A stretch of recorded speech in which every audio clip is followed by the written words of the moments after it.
Bonjour. Dans cette classe de 5e, Bonjour. le professeur d'histoire-géographie a choisi d'y revenir à froid, 2 semaines après les attentats. Bonjour à tous. Donc, aujourd'hui, nous allons faire une séance d'éducation civique qui va être liée à l'actualité. D'accord? Les 3 mots qui sont indiqués au tableau vous aident déjà à comprendre un petit peu de quoi nous allons parler. Terrorisme, liberté, république. Des notions complexes pour des enfants de 13 ans que cet enseignant va tenter de leur faire comprendre.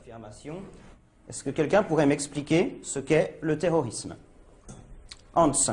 Le terrorisme... Dès les premiers échanges, le professeur va devoir balayer une idée reçue. Thiago. Le terrorisme, c'est des gens qui attaquent, Des gens qui attaquent, oui. qui veulent se venger de quelqu'un.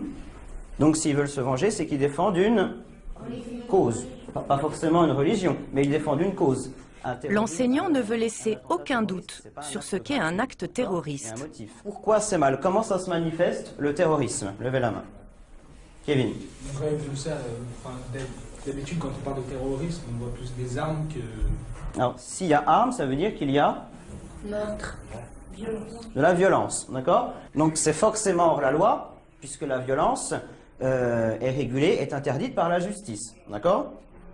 La plupart de ces enfants ont vécu les événements de janvier devant la télévision. Et beaucoup sont allés chercher sur les réseaux sociaux les images les plus violentes, comme celle du policier tué par les terroristes. Une image que les journaux télévisés avaient choisi de ne pas montrer, mais que ces jeunes d'à peine 13 ans ont presque tous vue. Est-ce que cette image-là, est-ce que vous l'avez vue ou pas? On l'a vu, nous on l'a vu. Mais en fait, ils allaient l'enlever. On l'a regardé. On a vu l'image quand il a tiré sur le policier. Dès on essaie de revenir, ça marchait plus. Est-ce que vous savez pourquoi on vous montre pas forcément? Pourquoi ils veulent pas qu'on sache la vérité? Ils ne montrent pas les images parce que c'est trop violent. Ouais, pourquoi vous vouliez absolument la voir? Parce qu'on voit pas forcément tout à la télé, puis ça donne envie d'aller plus loin pour voir ce qui s'est vraiment passé. Les attentats ont provoqué leur lot de questions, parfois dérangeantes, pour les professeurs. Question, mais pourquoi ils dessinent ça? Qu'est-ce qu'ils ont besoin de dessiner ça? Pourquoi ils le font? Ils ne pourraient pas parler de sujets plus légers, comme ça on éviterait des ennuis. Ce genre de choses comme ça, en fait, un peu empreint de naïveté. Il y a aussi, faut pas s'étonner s'il y a de la violence, parce que la violence, si elle est dans les dessins, après, faut pas s'étonner que les gens réagissent. En fait, les élèves ont du mal à saisir la pluralité des réactions, en fait. Forcément, il y en a qui vont tout de suite aller vers les extrêmes.